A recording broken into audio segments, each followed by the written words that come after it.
here we are.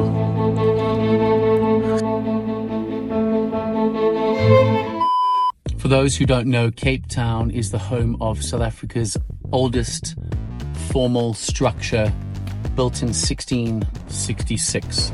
Underneath the structure houses one of South Africa's most notorious torture chambers. Everyone knows this building. Everyone knows the fort. They all kind of went there when they were in school on a little sneaky outing.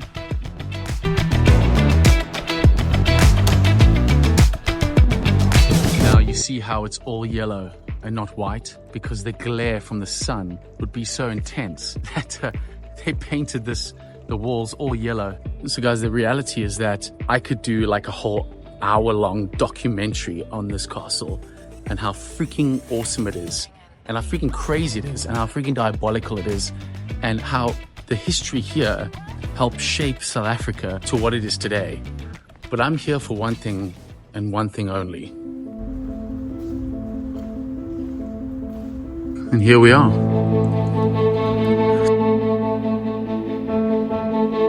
Alright guys, so this is Cape Town's worst kept secret, which actually, to be honest, the majority of the population do not know about this place. It is the chambers that were set up here in the castle, and this place is rough. Okay, let's start first of all here. This is a 9-tailed whip that they used to whip prisoners with. Now these prisoners were anywhere from runaway slaves to criminals in the local area, to people who went AWOL, to anyone who kind of broke the law or was not in favor with the current government at the time. And what they used to do is used to hang them up by their ankles over there, and used to drop them on their heads, and then bring them back up again, hang them up and drop them on their heads. And that was after they had been whipped. They would be tied up here against the wall, both hands in those 2 buckles there, and then whipped. They would also be put in here, their neck through there and their hands through there, and they would do all sorts of to them, from thumb screws to cutting to branding and burning, and the proceedings would be dished out from that pulpit here.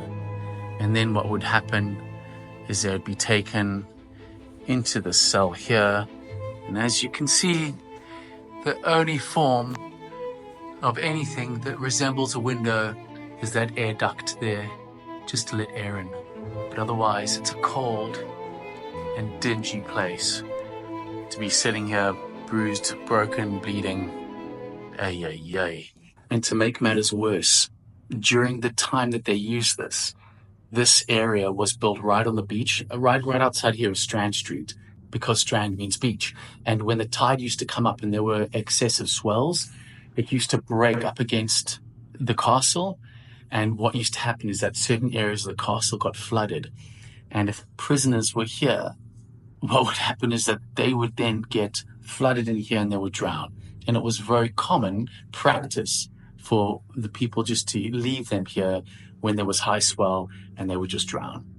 Whoever's running this place, they're doing a great job. I heard rumors that this place was falling apart, and I'm walking around and I'm very impressed with the upkeep. It's looking pretty good.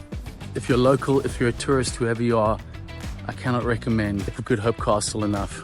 Plus, it's like 50 Rand to get in. This kind of stuff piques your interest and you enjoyed it, please just hit a little like and a subscribe and a comment and a blah, blah, blah, blah. It helps me out a lot and helps me to continue to do this kind of stuff. That's it, guys. $50. Pull in. Let's go.